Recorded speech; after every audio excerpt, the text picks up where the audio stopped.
Hey guys, this is Austin Evans from HotHardware, and today I'm here with a review of the Google Nexus 4. With high-end internals, an impressive design, and the latest tasty Android treat, let's take a look.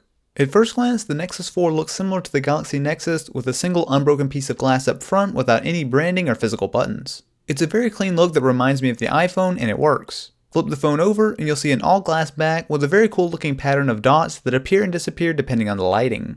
That said, again, just like the older iPhones, you're dealing with two sheets of glass front and back, which are easily breakable. It feels great in the hand, but picking up a case or at least a bumper probably wouldn't be a bad idea. At 9.1mm, it's reasonably thin, but it does feel bulkier in the hand compared to something like a Galaxy S3.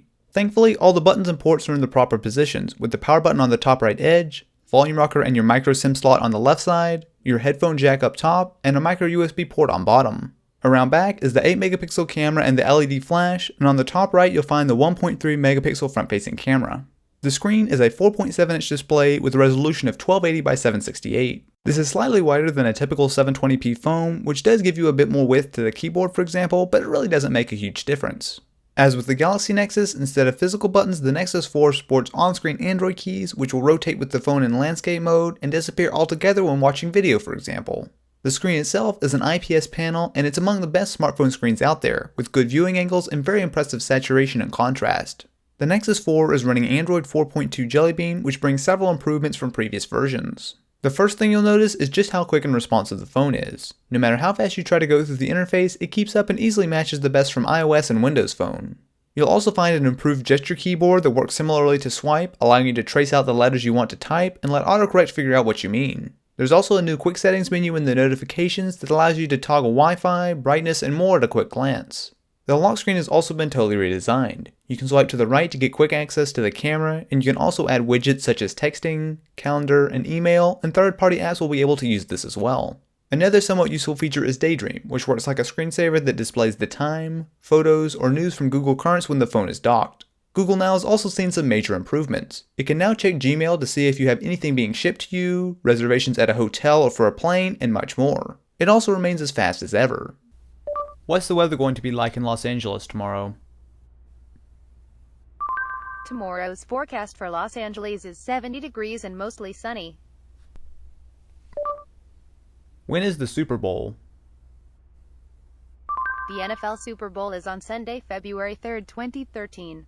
The camera app has also been totally redesigned. Instead of digging through menus, you can just tap and then change whatever setting you're looking for. It's quick and makes every other camera app out there look outdated. The 8MP stills themselves are good, colors are accurate, and it's quite easy to get a very nice contrasty image.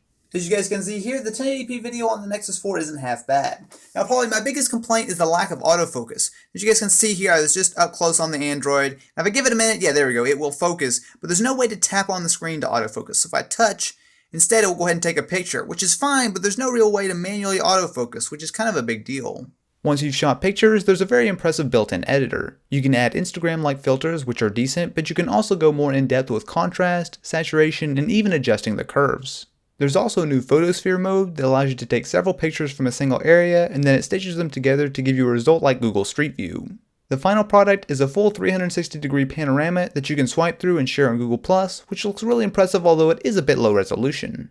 Powering the Nexus 4 is a quad-core Snapdragon S4 Pro processor clocked at 1.5 GHz paired with 2GB of RAM and Adreno 320 graphics. This delivers some outstanding scores right on par with other high-end phones like the Samsung Galaxy Note 2 and HTC Droid DNA, and is easily enough to handle graphically intense games at a reasonable frame rate. The phone does tend to get warm when under long periods of stress, but in normal use it isn't an issue.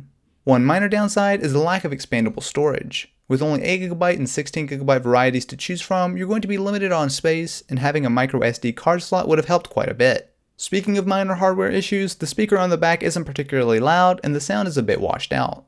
By far the biggest problem with the Nexus 4 is the lack of LTE. If you live in an area without LTE, this isn't a problem, but if you have it available, it really is much faster. Battery life is reasonable. With continuous light web browsing, you'll see a bit over 5 hours of use. It's on the lower end of most smartphones, but it should be enough to get most people through a full day of use. The Google Nexus 4 is easily one of the best smartphones period. Android 4.2 is extremely smooth and brings some very nice improvements. The build quality and design are top notch, and it's packing some of the most powerful specs in any phone yet. The lack of LTE is an issue, but at only $300 off contract, the Nexus 4 is a spectacular phone.